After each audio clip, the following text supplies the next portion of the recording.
guess what, guys? What I found today, something special, is her Jeep. It's a lady driver today.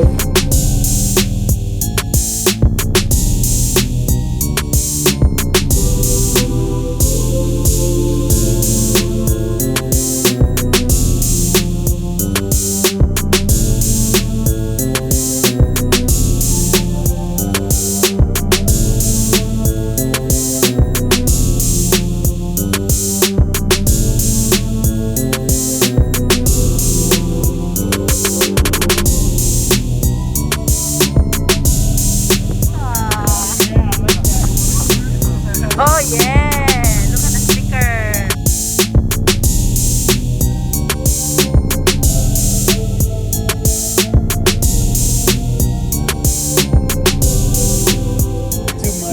So this one is a sway lock. How do you operate this one, sir?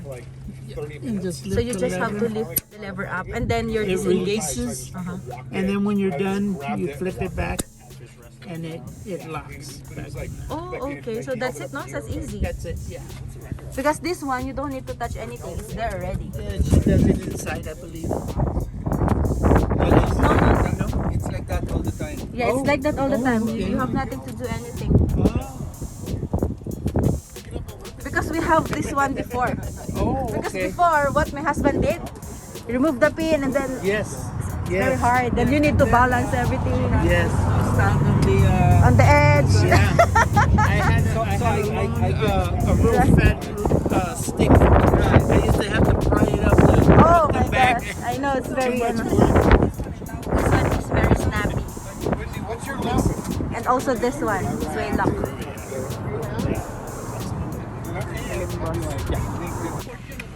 Look at his white Jeep, one? guys. I like the design here. Oh.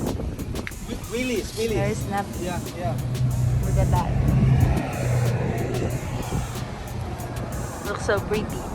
Welcome to the Pioneer Town.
Just a thing. It's fine.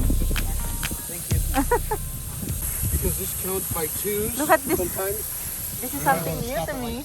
Check them at 24. 24. Stop it and then let it give it a chance This to is reset. metal. Okay. Is this metal or a plastic or? Plastic. Oh, it's a plastic. Looks like Rugged metal, no? edge.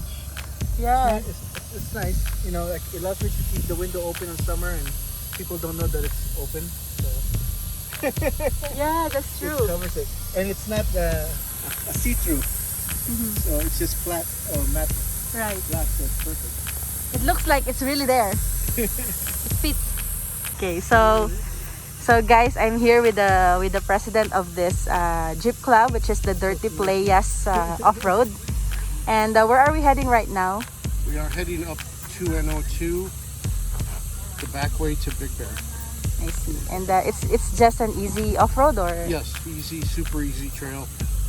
And then very common trail. nice. And then how many hours you'll get to finish the whole trail? To get from straight through without any stops, probably let's say 2 hours. Oh wow, it's a long trail. Yeah. It's rough. It's not long. It's rough. Oh. Yeah, it's just rough. You can't. It gets tore up every weekend. It changes. So many people come up and down this trail I see. that it's rough. It's very popular trail also. Yes, it is. So is this still belongs to Pioneer Town, or this is different place now? No, this is all BLM. Oh, BLM. Do you know what's the exact name of this place that we are hitting right now? Burns Canyon. Burns Canyon is most of it. Burns Canyon. I see. Since you're the president of, when did you started this club? I started this club 2 years ago in March, so it's 2 years. It's 2.5 years now. 2.5 years. And right now you have how many members right now? I have right now 270 members. Oh wow, that's fast. And this Jeep club is it just a Jeep club or No, a mix? It's not actually a Jeep club, it's an off-road club. It's an off-road club. Everybody's welcome. Everybody's welcome. And then I don't discriminate against just anybody. Wow. Everybody's, I got Toyotas, I got Jeeps, Right. I have Suzuki's. doesn't matter if it is 4x4 or all-wheel drive. Yeah. So long as they love to do off-road. Yep. Sounds sweet. Okay, so how can we join your club? Facebook. Through Facebook. Go So on Facebook I'll add you later. and look up Dirty Playas Off-road Club. and then that's it. Do we need to answer any questions? You have 3 questions to answer. Who referred you, what kind of vehicle you drive, and what kind of trails you like. So meaning to say we cannot anybody from the outside cannot just join if nobody refers it. Right. There should be somebody. It's a private club. It's a private club. I see. So you've been off-roading for how many years now? I've got, with this Jeep, 10 years. 10 years. Oh wow. So do you do also overlanding or just off-roading? No, I'm not. I am not against it. I just don't do it. Oh, you just love to do I don't off-roading. have time to Oh, I see. I I got work it. a lot. Oh yeah, that's why. Yeah. You do only day trip. Yeah. I see. We do weekend trips. Like we did a Laughlin trip for a couple trails there. We stayed there all weekend. And we go to Johnson Valley for all the big weekends and do a lot of trails out there and camp out. So have you been to technical trails so far? Yeah, I've been to technical trails. Like Badge of Honor trails? Something Oh like yeah, this? Johnson Valley is Hammertown, which is Hammer off-road racing. Oh wow. Every year in February. We've never been there. It's huge out there. And then there's another place called Cougar Buttes, which is a hard trail. And then there's some Black Diamond trails in Big Bear, Right. Gold Mountain, Holcomb Creek, and John Bull. Those 3 trails are Badge of Honor trails. Right. So you've been there those trails. I've done them many times. Oh wow. We never been to any Badge of Honor trails here in California. You haven't? No, I haven't. They said it's very hard. There's 3 here, and then Pinyon Mountain, which is out by Borrego Springs, is another one. Do you think we can manage to do that? You could do out there, yeah. You could do all these trails. Oh. You just need a spotter. Oh, I see. Right. Do you do technical trails in this group as well? Yeah. We do from mild to wild. Oh, there you go. That's your motto, from mild to wild. When I post a run on the club site, after the name of the run, we will put easy, moderate, Yeah. or hard. From mild to wild. I like it. This is going to be all easy today. There will be some places where we'll put it in 4-wheel drive for sure. Or low first gear. My CO2 rolled and hit the back of my chair. Oh, I see. But nothing hard. Is there any like cliff that we will pass or just like this? Just like this. Oh, okay. It's going to be scenic. We're expecting Scenic, scenic view. See that? That?